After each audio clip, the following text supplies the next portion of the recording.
Hello, नमस्कार दोस्तों। स्वागत है आपका मेरे यूट्यूब चैनल पर माला सर क्लासेस में।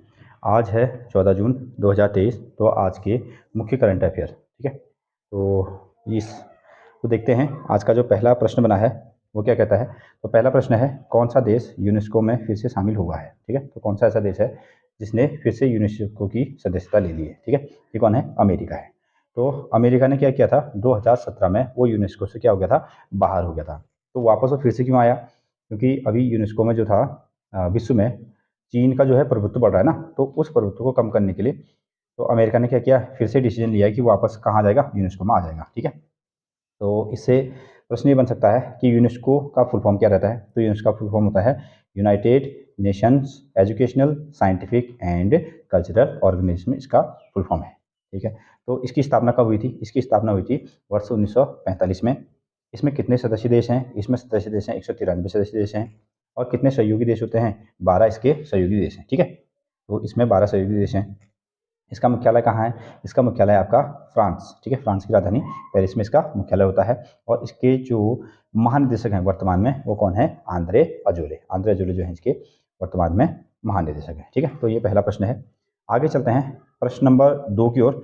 आज का जो अगला प्रश्न बना है ये है आपका, भारत और मालदीव के बीच में ना, भारत और मालदीव के बीच में एक संयुक्त सैन्य अभ्यास आयोजित हो रहा है, वो कहाँ है, ठीक है। तो वो हो गया आपका उत्तराखंड में, ठीक है। उत्तराखंड राज्य के चौबटिया नामक जगह पर जो है ना, ये मालदीव और भारत के बीच में संयुक्त सैन्य अभ्यास हो रहा है, ठीक। अच्छा, ये भी क्वेश्चन बन सकता है कि ये जो संयुक्त सैन्य अभ्यास हो रहा है इसका इस बार का नाम क्या है। तो वो है आपका एक्वेरिन, ठीक है। एक्वेरिन इसका नाम है।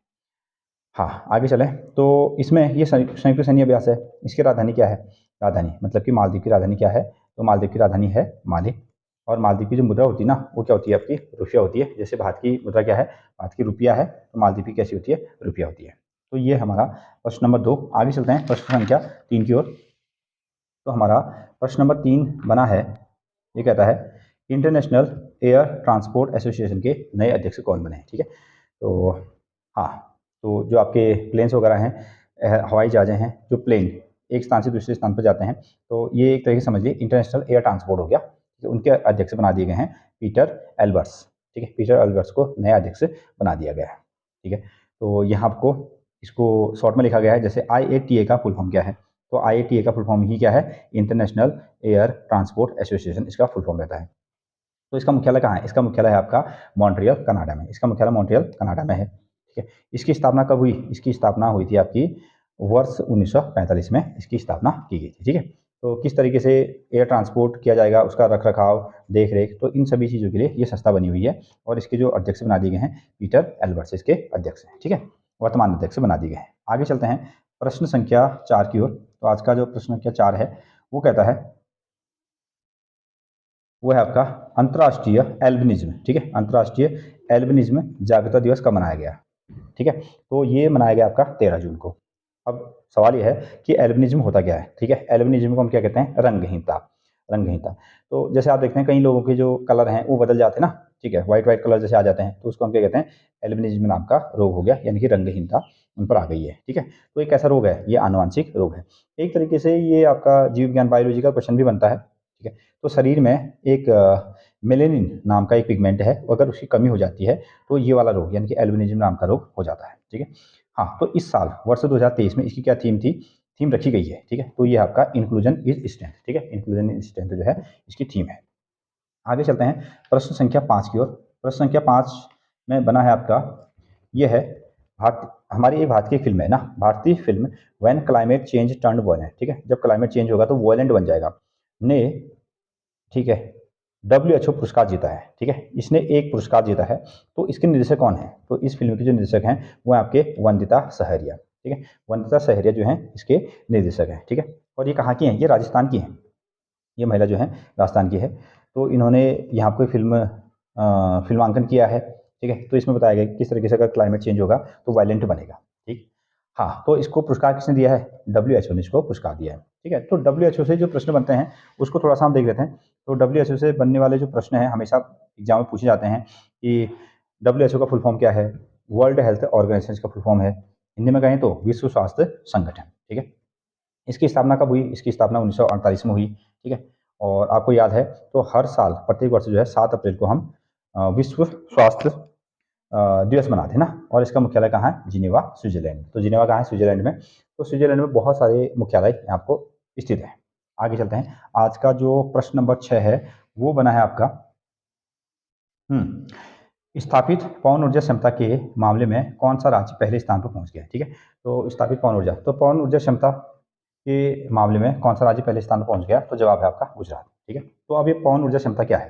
तो जैसे हम क्या करते हैं ना, बिजली के उत्पादन के लिए हम पानी की एनर्जी का यूज़ कर लेते हैं, ऊर्जा का यूज़ कर लेते हैं, पवन की ऊर्जा का यूज़ कर लेते हैं ना। तो उसी मामले में है ना, तो हमने क्या किया ना, यहाँ पर बहुत सारे विंड मिल लगाए हैं। विंड मिल लगाए हैं, हवाएं चलेंगी, ये विंड मिल चलेंगे, तो उससे क्या हो जाएगा? टरबाइन घूमेगी, टरबाइन के घूमने से क्या होगा ना, विद्युत का उत्पादन होगा। तो इस मामले में गुजरात पहले स्थान पर आ गया है।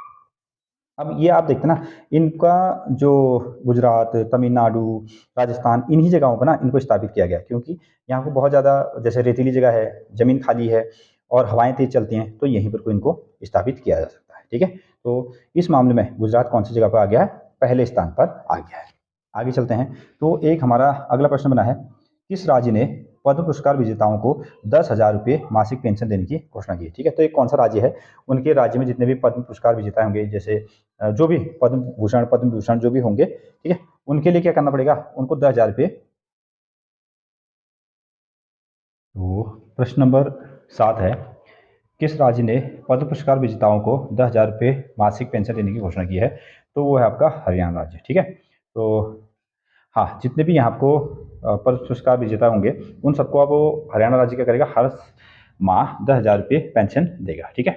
आगे चलते हैं। प्रश्न नंबर 8 है। प्रश्न नंबर 8 कहता है, ICC player of the month, ICC player of the month यानी कि पुरुष पुरुष ICC player of the month पुरुष में मई 2023 किसे चुना गया है? ठीक है। तो ये खिलाड़ी का नाम है हैरी टेक्टर। ठीक है। हैरी टेक्टर जो हैं, ये आयरलैंड के खिलाड़ी हैं और इनको इस बार ICC player of the month चुना गया है वर्ष 2023 माह क्या है? मई है। ठीक है। तो अब आईसीसी क्या करती है ना, हर महीने किसी एक खिलाड़ी को जो है प्लेयर ऑफ द मंथ चुन लेती है। इस बार नंबर आया किसका? हैरी टेक्टर का। तो चलते हैं हम लोग अगले क्वेश्चन नंबर है 9। तो कह रहा है कि फीफा अंडर 20 विश्व कप 2023 किस देश ने जीता है? ठीक है। तो फीफा अंडर 20 विश्व कप 2023 का विजेता कौन रहा है? उरुग्वे रहा है। ये बहुत महत्वपूर्ण प्रश्न है आने वाले एग्जामों के लिए। चलते हैं हम लोग। प्रश्न नंबर है 10 और ये आज का आखिरी क्वेश्चन होगा। ये प्रश्न है, किस देश ने दुनिया की सबसे शक्तिशाली हाइपरसोनिक विंड टनल का निर्माण किया है? ठीक है।